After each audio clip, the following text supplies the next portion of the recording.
இத பார்த்து கொண்டிருக்கிற நீங்க யாரா இருந்தாலும், உலகத்துல எந்த மூலையிலிருந்து நீங்க பார்த்து கொண்டிருந்தாலும், நீங்க தான் இந்த உலகத்துல அழகானவர். ஏன்னா உங்களை படைத்த தேவன் பூரண அழகுள்ளவர்.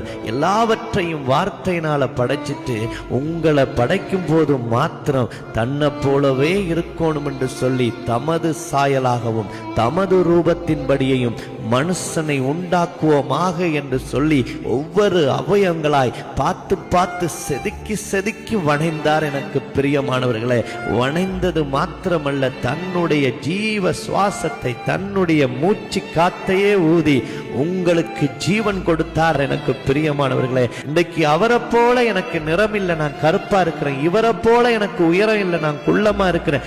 அவங்கள போல எனக்கு உடல் இல்லை, நான் மெலிஞ்சிருக்கிறேன், நான் குண்டா இருக்கிறேன்.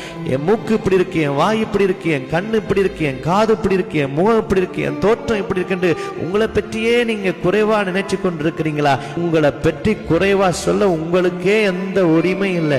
ஏண்டா நீங்க தேவ சாயல்ல படைக்கப்பட்டவர். இன்றைக்கு உங்களை பார்த்து 4 பேர் பின்னுக்கு சொல்றாங்களா, இவன் முகம் அப்படி இருக்கு, இவன் தோற்றம் இப்படி இருக்கு. அவங்களுக்கும் உங்க தோற்றத்தை பற்றி குறை சொல்ல எந்த உரிமை இல்லை.